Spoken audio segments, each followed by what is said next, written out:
My name is Hannah Miller, I'm 34 years old, and I always thought Christmas was meant to bring families together. For years, I funneled every paycheck into my parents' home, covering the mortgage, the cars, the bills, even as they treated my sister Jessica as the golden child and barely noticed me. I kept telling myself that if I just kept giving, one Christmas they'd finally see me.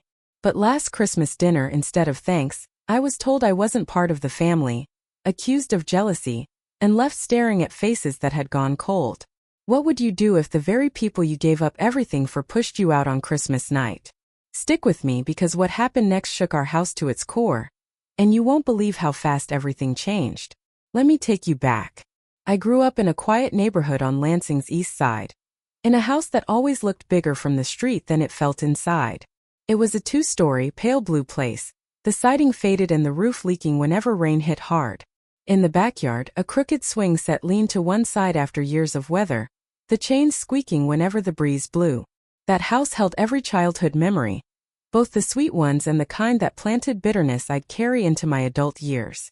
My dad, Robert, spent almost 20 years at the local auto plant as a shift manager. He wore his Navy uniform like a badge of honor, and I can still recall the heavy smell of oil and steel that clung to him when he came home late. His hands were rough, scarred, evidence of the work he put in. He carried a quiet pride that comes from steady work. My mom, Linda, worked part-time at a dentist's office as a receptionist. There was nothing glamorous about her job, she never pretended otherwise, but she dragged herself there every morning because her paycheck kept groceries on the table.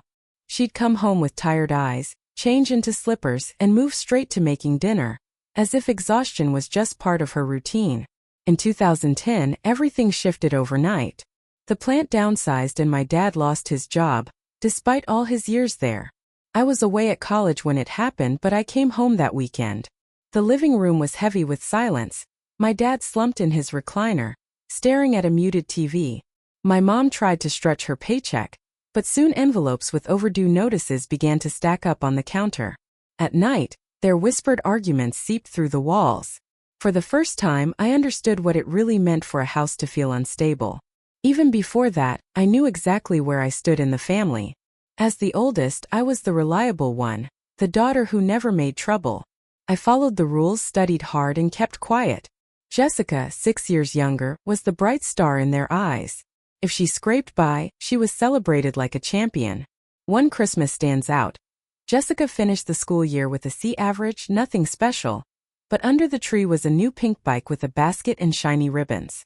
Mom clapped with delight as Jessica squealed and hugged the frame, and Dad knelt to adjust the training wheels, glowing with pride.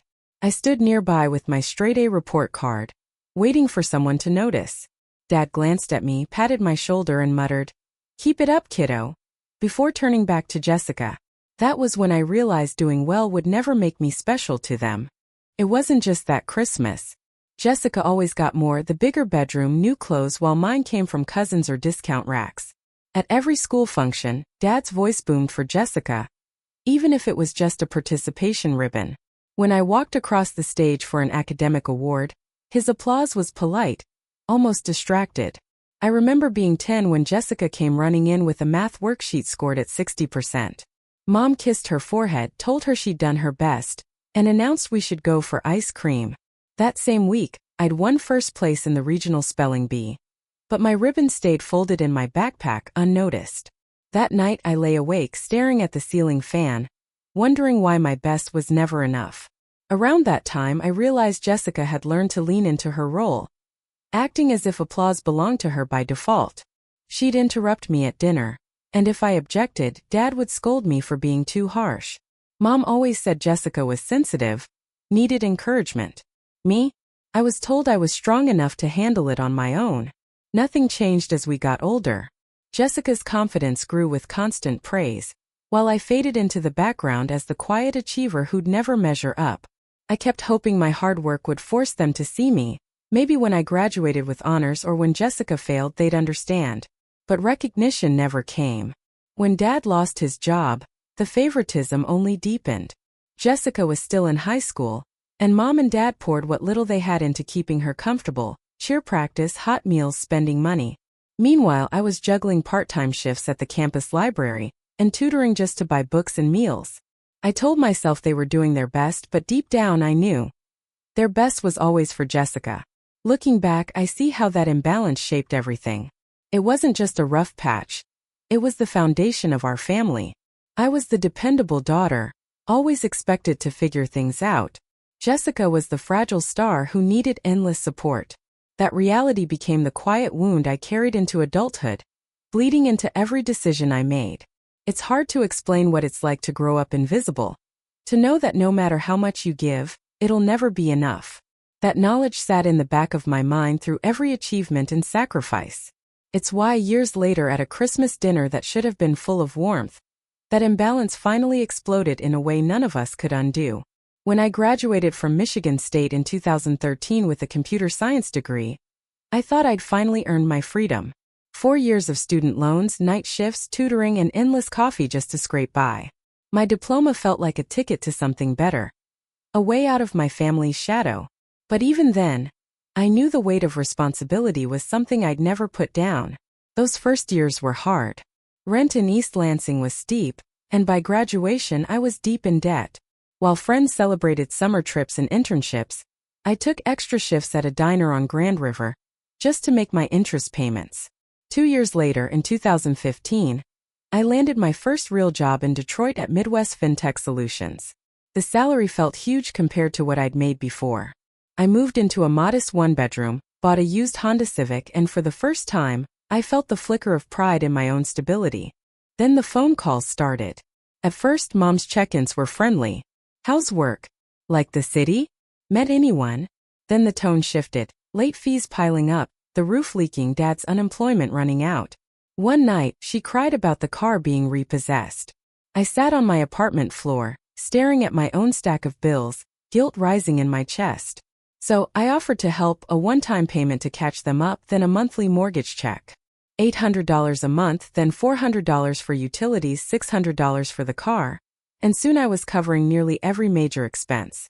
Add in the cell phone plan, internet, and streaming, and suddenly I was spending nearly $30,000 a year, almost $250,000 over 8 years. Money I could have used for my own future vanished into my family's black hole, barely earning a thank you. Jessica's life, meanwhile, looked nothing like mine. She tried culinary school. My parents scraped together the money. When that fizzled, they funded her coffee cart, which lasted 6 months. Then an online boutique, a crypto group, and eventually a wellness app. Every venture was the big break. Everyone failed. And through it all, my parents stood by her, proud. I lost count of the times I sat at their kitchen table, listening to Dad brag about Jessica's entrepreneurial spirit, while Mom beamed. Meanwhile, I was the daughter whose steady paychecks kept the lights on. If I mentioned my stress, Dad would wave me off. Family helps family. But it never felt like family helped me. One night in 2017 stands out. After a brutal work week, I drove to Lansing with groceries and cash for the mortgage and car. Jessica breezed in with a new leather jacket, kissed Mom, and announced she might need startup money for a podcast. Mom clapped as if it was genius. Dad reached for his wallet. No one asked about my project or noticed the groceries I brought. That was my 20s. Long commutes, late nights, living in a modest apartment while pouring thousands into a house I didn't live in. I traded vacations for emergency repairs on their furnace, postponed buying a better car so they could replace theirs. Every raise disappeared before I could enjoy it. I remember sitting with my best friend Lauren over cheap wine, her eyes sharp. You do realize they're using you, right? I laughed it off. They're my parents. Am I supposed to let them lose the house? She shook her head. There's a difference between helping and being an ATM with legs. Her words stuck with me. Every time I sent money, I told myself it was temporary. But it never was. My parents got comfortable. Jessica expected it. I became the silent provider, the daughter who could always be counted on to fix things. Sometimes I looked at my bank statements and felt sick. $30,000 a year, year after year, vacations skipped, a house never bought, relationships strained. I told myself it was duty, but the resentment grew heavier with every year. At 28, I realized I hadn't spent a single year of adulthood without paying their bills. By 32, I'd given them more money than I'd saved for myself. Yet, no matter what I gave, Jessica was still the star. Mom called her ambitious, Dad called her a visionary. I was never called anything at all. That's when a bitter word formed in my mind. I wasn't a daughter, I was a walking ATM. And the worst part was they didn't even see it as odd. It had always been my role. Even now, thinking back on those years, I feel the exhaustion, the drives, the phone calls, the way I swallowed my frustration until it hardened into silence. I told myself it was just money, that love was worth the sacrifice. But the truth was in every canceled vacation, every sleepless night, every empty savings account. I was their safety net, their backup plan. Jessica was their dream. That imbalance, rooted in childhood, only grew deeper over time, leading me step by step toward a breaking point I never saw coming. Lauren, my closest friend since college, saw it most clearly. We'd spent endless nights at the campus coffee shop, both of us living on caffeine and muffins.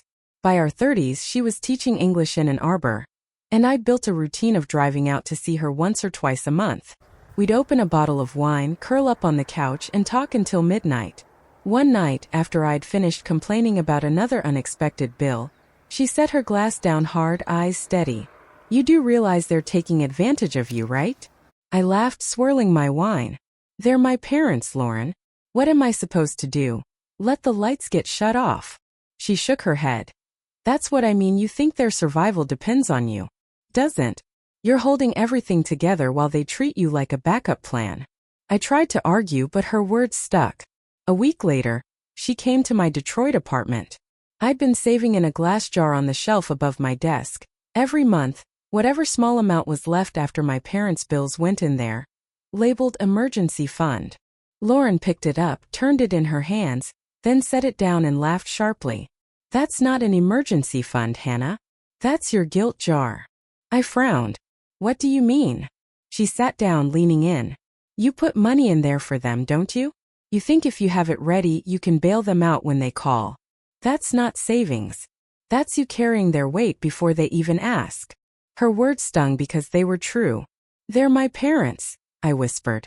"They gave me everything." Lauren raised an eyebrow. "Did they? Or did they give Jessica everything while you figured out the rest?" That question haunted me. I wanted to defend my parents, but my mind was blank. Memories flickering. Jessica's bike under the tree, my spelling bee ribbon unseen, Dad's voice booming for her while I stood alone. Lauren's voice softened. "I'm not saying to cut them off tomorrow. I'm saying you deserve to live your own life, not be drained dry. At some point, you have to ask when enough is enough." After she left, I sat staring at the jar. The word guilt echoed in my head. It looked less like proof of responsibility, and more like a chain tying me to a family who would never notice my sacrifices. The next morning, Mom called. "Hannah, honey, the water heater's out again, it's freezing." I glanced at the jar, feeling Lauren's judgment. I transferred the money anyway, telling myself I'd rebuild savings later.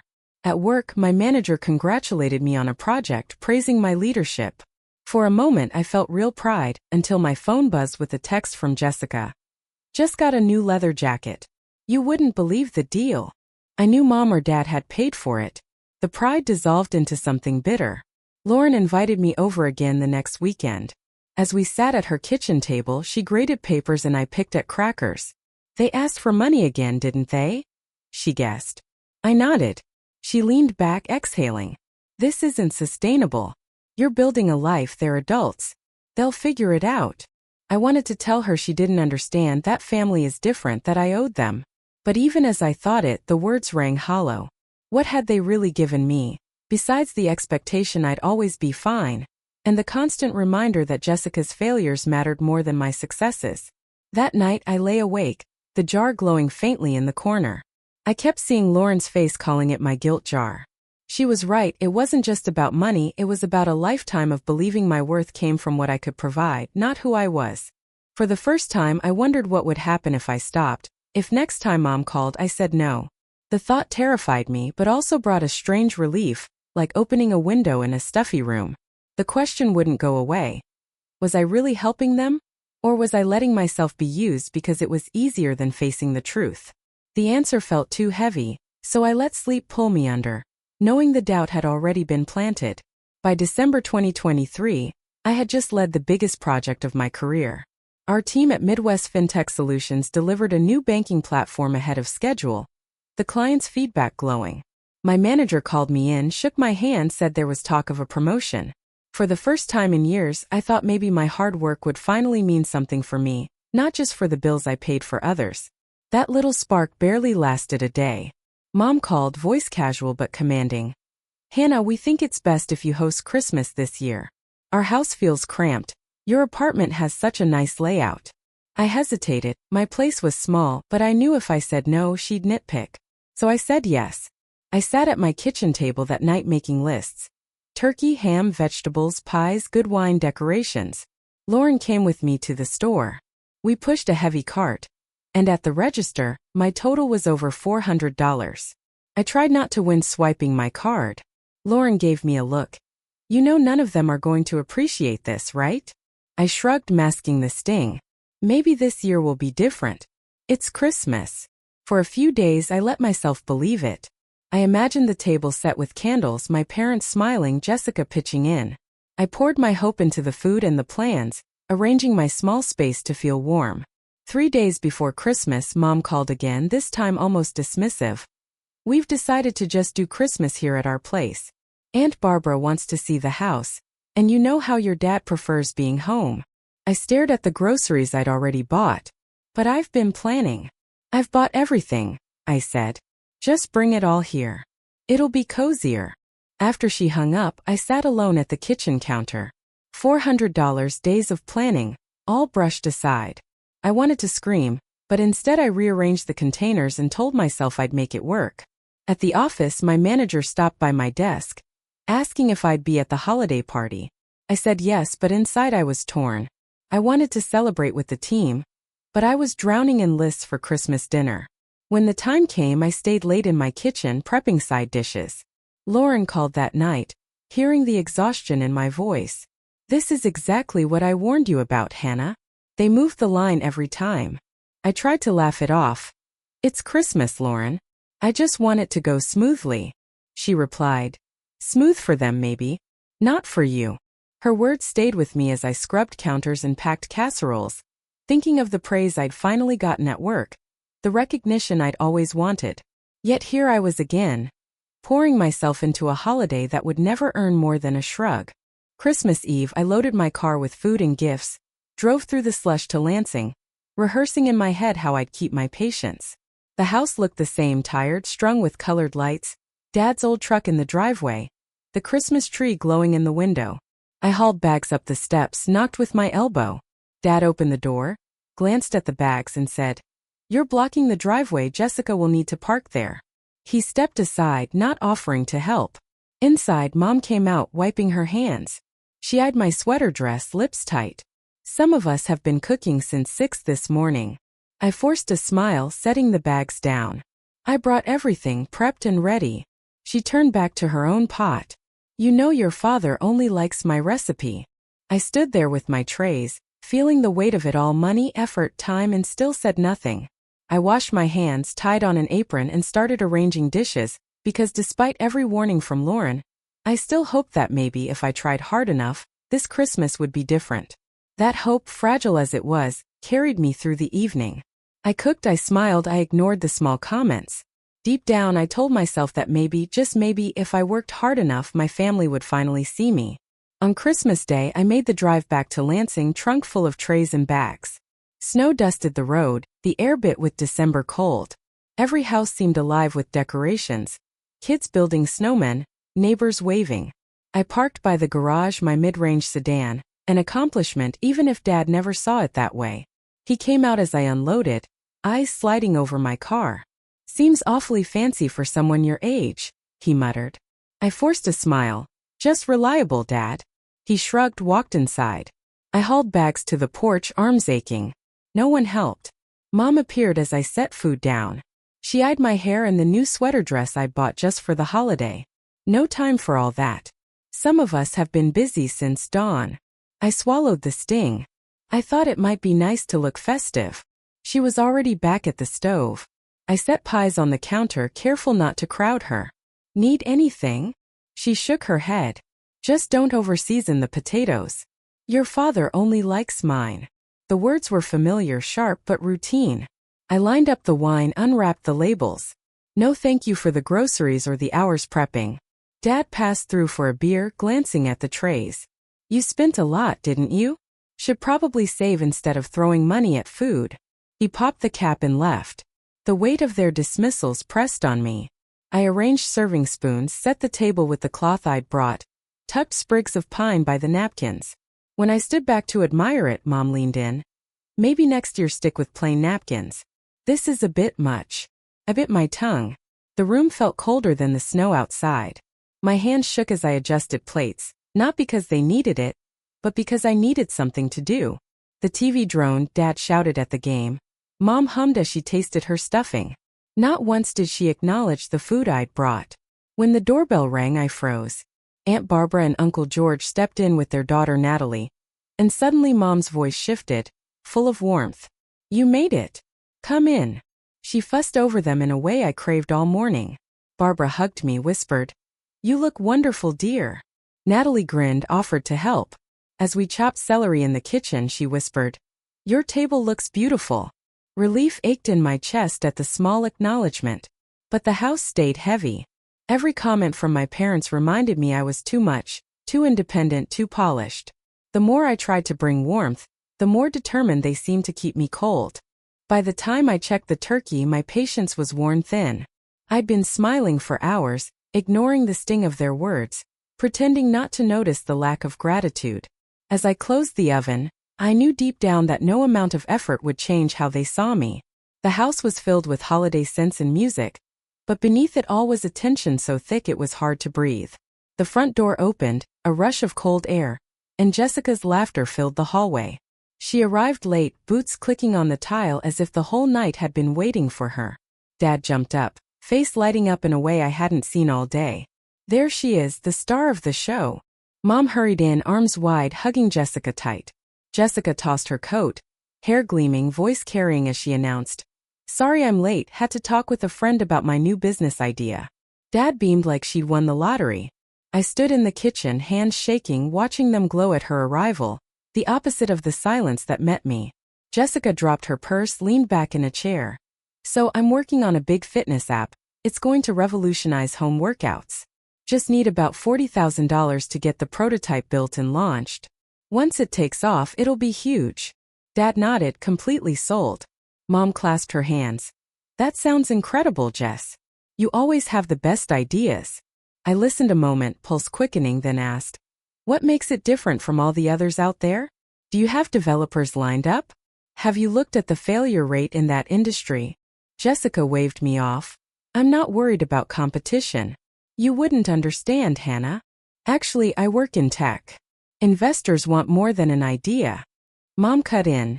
Don't ruin Christmas, Hannah. Let your sister share her dream. The room went silent. Jessica smirked. You know what your problem is? You're so boring, always safe, stuck in your cubicle. Some of us actually take risks. Her words burned. I thought of the nights I stayed up until 2 a.m. coding, the weekends sacrificed, the money I poured into this house. I wanted to remind her of all the failed risks before: food truck, boutique, crypto, all disasters. I couldn't stop myself. Jess, how many times have you borrowed money and never paid it back? How many projects have you dropped when it got hard? Jessica's face flushed. That's different. At least I'm trying something big. You're just jealous. Dad's voice rose. Enough, Hannah. Don't drag down your sister. Tonight is about family. The word stung. I bit my cheek, turned back to the kitchen, hands trembling as I stirred potatoes. Behind me, Jessica was already laughing, spinning her dreams. Mom's encouragement, Dad's booming approval filled the air. Natalie came in to help me set the table, whispering, Don't let her get to you. We all know how it goes. I smiled tightly, too tired to reply. As I laid out the silverware, Jessica's voice carried from the other room, talking about influencers, sponsorships. Another reminder of the gulf between us. She could fail a dozen times and still be praised. I was dismissed even as I built something real. When we finally sat to eat, Dad at the head, Jessica beside him, Mom across. I noticed my own seat, shoved to the far end between Barbara and Natalie, as if the work I'd done meant nothing. Dad bowed his head, saying grace. Thank you for bringing us together. And for having Jessica home with us. My name never mentioned. I waited, hoping for even a nod to my effort, But it never came. As dishes passed, Jessica launched into her pitch again. It's a fitness app. Unlike anything out there. Just need $40,000 to get started. Mom smiled. That's incredible, Jess. Dad puffed out his chest. Our daughter, the entrepreneur. I stabbed at my mashed potatoes, finally asking, what makes this different? Have you researched the competition? Jessica's smile tightened. You always worry. It'll have a unique angle. I'm not sharing specifics. People steal ideas. I pressed. Investors need more than an idea. They need strategy. Mom cut in. Don't ruin Christmas with negativity. Let your sister dream. The table went quiet. Jessica leaned back. That's your problem, Hannah. Safe jobs, safe choices. You'll never do anything extraordinary. Her words cut because they echoed what my parents had always implied. I thought of the long nights, the bills, the sacrifices, the money I paid to keep their house. My blood pounded. I set down my fork. You want to talk about risks? How many times have you borrowed and not paid back? How many ventures abandoned when it got hard? Jessica flushed. At least I'm brave enough to try. You just hide behind your paycheck. Dad's voice thundered. Enough. Stop dragging your sister down.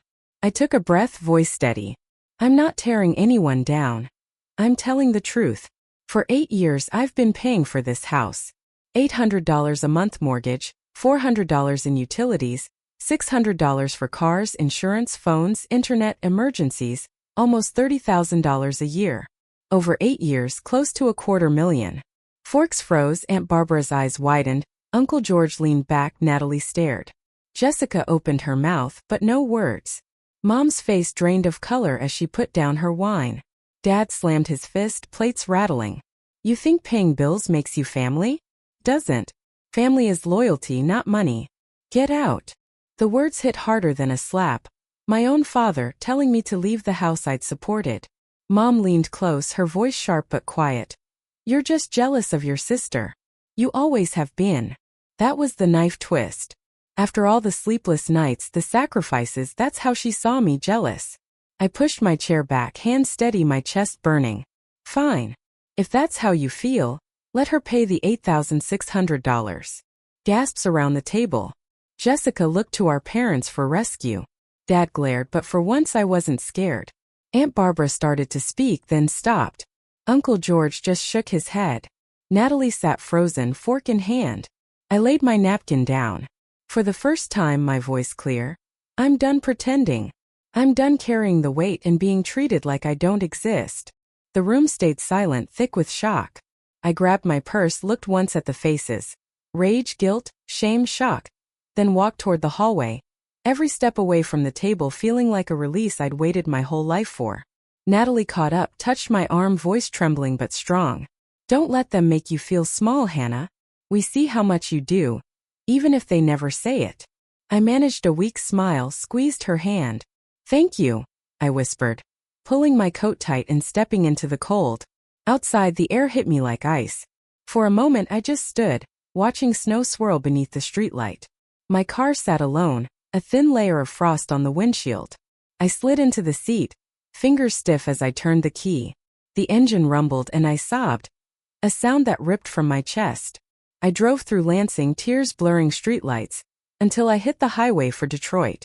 The sobs faded to shaky breaths, but I couldn't face my empty apartment yet. On impulse, I turned off toward Riverside Park, a place I hadn't been in years. The Grand River was dark, the trees bare. I parked, shut off the engine, and let the silence settle, finally letting go. Crying so hard my whole body shook, every word from that table echoing in my head. A knock on the window startled me, Lauren, pale but determined. She slid into the passenger seat, wrapped her arms around me. I don't know what happened, but I know you're done, she murmured. You can't keep letting them bleed you dry. I wiped my eyes and told her everything. The prayer that never mentioned me, the app pitch, Dad screaming at me to leave. Lauren listened, hand steady on my arm. When I finished, she exhaled. Hannah, it's time. You carried them long enough. They disowned you tonight. You have to let them live without you. Her words brought a clarity I'd never allowed. I thought of my apartment, the guilt jar Lauren once named. I thought of every bill I'd paid, every emergency I'd solved while Jessica was praised for her dreams. I opened my laptop in the car, the screen glowing in the dark. I pulled up my records. Mortgage $800 per month. Utilities $400. Car payments $600. Insurance $180. Phones $120. Internet/cable $150. Streaming $45. Emergencies $200. I totaled the numbers, nearly $30,000 a year, over 8 years, close to $250,000. My hand shook as I read it, again and again. I could have bought a house, started a portfolio, built a future.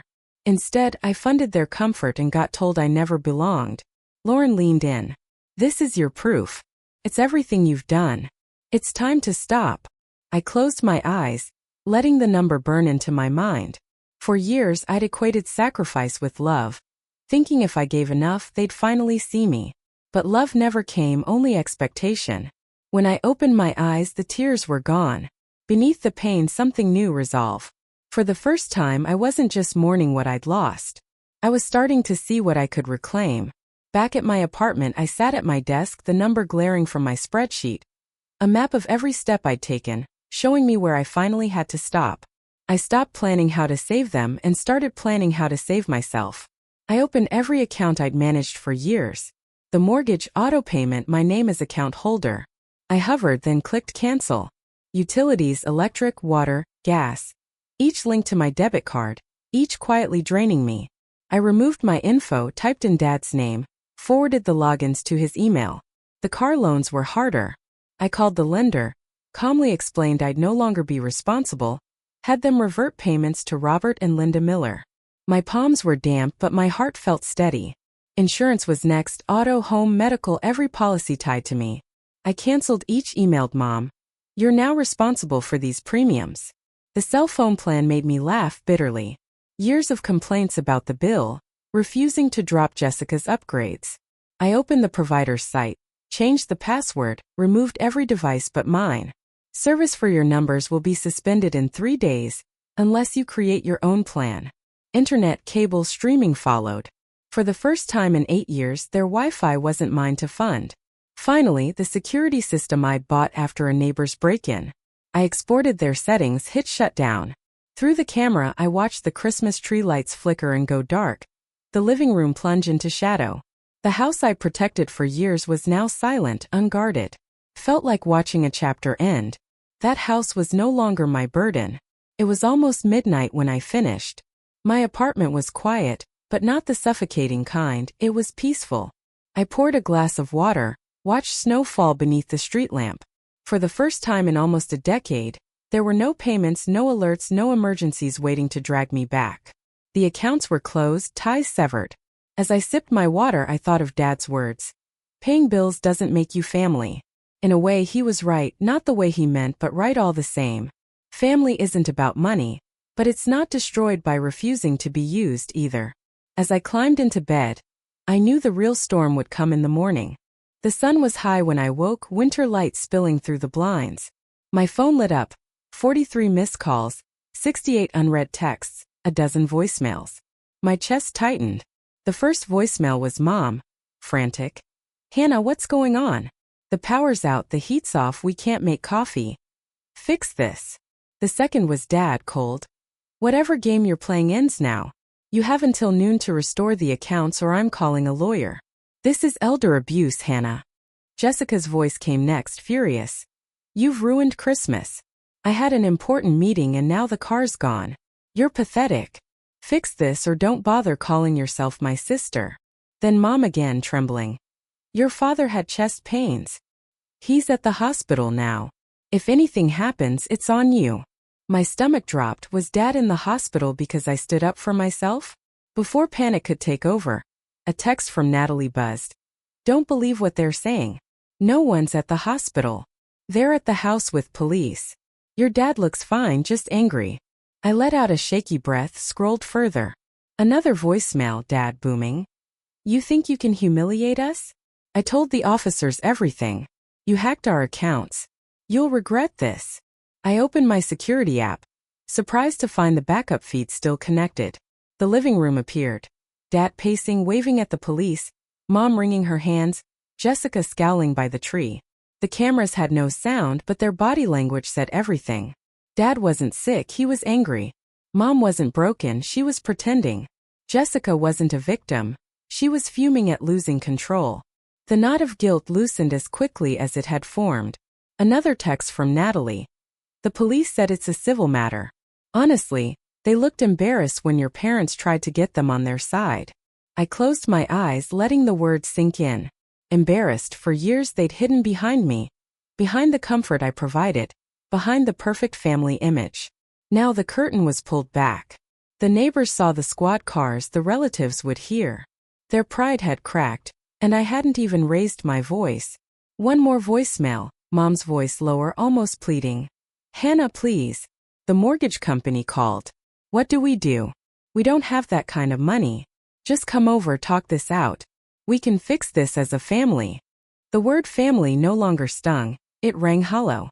I set the phone down, letting it buzz with another call. For the first time, their chaos wasn't mine to manage. Their lies, threats, dramatics, they could keep it. I turned back to the laptop, the frozen feed showing the darkened living room. Christmas lights out. Their control, their guilt, their expectations had gone out as suddenly as those lights. Dad's voice boomed in my voicemail that afternoon. He claimed he'd spoken to our cousin Gary the lawyer, that what I'd done could be financial abuse, that I'd regret humiliating him. I stared at the phone, then pulled up Gary's number. We hadn't spoken in years, not since a family reunion where Jessica played boutique owner while I cleaned up. Gary answered on the second ring. Hannah. Long time. What's up? I explained everything, the years of payments, the Christmas explosion, Dad's threats. There was a pause, then a laugh. Your father is bluffing. There's no law in Michigan or anywhere that says an adult child has to support their parents. You did it voluntarily. If anything, it could look like they were exploiting you. He paused. The accounts were in your name, right? Yes. Then you had every right to close them. End of story. Relief swept over me. Thank you, Gary. He cleared his throat. Honestly, Hannah, people have seen how things work in your family. Maybe now the truth will come out. Later, Aunt Barbara called. The police left hours ago, but the neighbors saw. People are talking. Robert made a scene. But you should know you're not the one they're criticizing. It's them.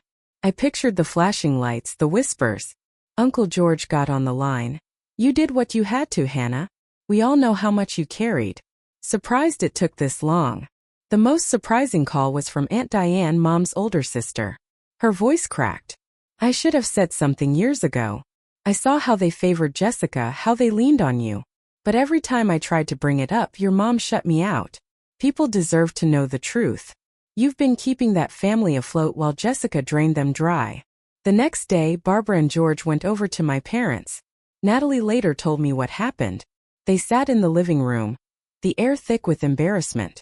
Barbara said she'd watched me bring groceries year after year, watched me sacrifice vacations, and that enough was enough. Diane backed her up, reminding them Jessica had borrowed thousands and never repaid a cent. Jessica tried to protest, but George cut her off. Everyone knows, Jess. We've watched you spin one scheme after another while Hannah quietly covered the basics. You've been lying to your own parents, letting them think you were helping when it was Hannah all along. Natalie described the silence that followed. Mom's face drained of color. Dad's jaw clenched. Jessica sat, lips moving, no sound coming, exposed with no defense left. By evening, more messages came. From relatives who'd heard the story. Some were sympathetic, some angry at my parents, a few just curious. The narrative my parents had spun for years, that Jessica was the golden child and I was the distant one, had cracked. I sat by my window, snow falling across Detroit, thinking about justice. Not the kind from courts, but the quiet kind, when the truth can't be hidden, when lies collapse under their own weight. Jessica's silence at that confrontation echoed in my mind. For all her bravado, she'd been unmasked in front of those who'd always believed her. My parents, who threw me out on Christmas, were now sitting in the wreckage of their pride, forced to see what they'd ignored for so long. The consequences had begun, not by my hands but by the truth itself. And for the first time I didn't feel the need to fix anything. I just let it play out. As winter turned to spring, the distance between me and my parents became practical as well as emotional. measured in bills they now had to pay themselves. Word reached me through Natalie and Barbara. Dad had taken a part-time job as a warehouse security guard. Mom added more hours at the dental office. Jessica's fitness app fizzled like her other projects, and without family money, she took a job at a sporting goods store. The irony wasn't lost on me. Their lives fell downward, while mine shifted upward. At work, my team's project brought me more recognition than I'd ever expected. By March, my manager said I was being considered for a leadership role. A promotion that once felt impossible now seemed within reach, maybe even deserved. I poured my energy into work, not to prove myself to my family, but because I wanted to prove something to myself. Outside of work, I made space for healing. I found a therapist who specialized in family trauma. Every Tuesday, I sat in a warm office and poured out pieces of myself I'd kept locked away. The anger, the guilt, the hunger for validation. Slowly, week by week, the heaviness lifted. I joined a support group for adult children of toxic parents, where strangers told stories so similar to mine it was both heartbreaking and freeing. We laughed about manipulations that once made us cry, recognized patterns that trapped us, encouraged one another when doubt crept in. For the first time, I felt less alone. By April, I rewarded myself with something small but meaningful. A weekend trip to Chicago, staying in a boutique hotel by the river. Years earlier, I'd sent my parents there for Mom's birthday, footing the bill. This time, I walked through Millennium Park on my own, drank coffee at a rooftop cafe, and allowed myself to savor it without guilt. The freedom tasted better than anything I'd known. During that trip, I met Michael, a friend of a friend, an architect with a gentle laugh. I hesitated at first, unsure if I had energy for new connections. But on our third date, when I told him about my family, he reached across the table, squeezed my hand and said, "Family isn't who you're born to. Family is who treats you like you matter." Those words sank in deeper than I expected. They reminded me of Barbara's calls, George's support, Diane's confession, Natalie's honesty. The people who stood by me after the collapse of Christmas were the ones who deserved the title of family.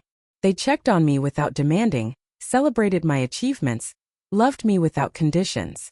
Months later, I still heard whispers about my parents' struggles.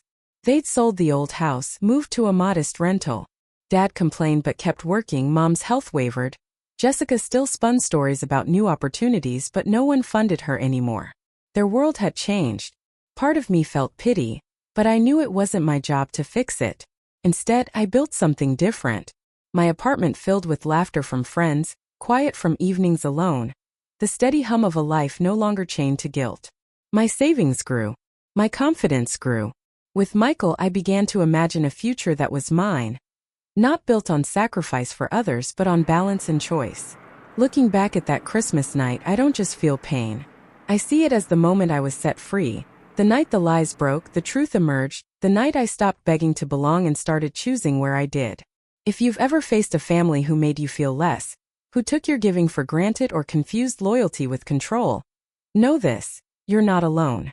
You have the right to step away, to heal, to build something better. I'd love to know if my story resonates with you. Have you ever had to set boundaries with toxic family?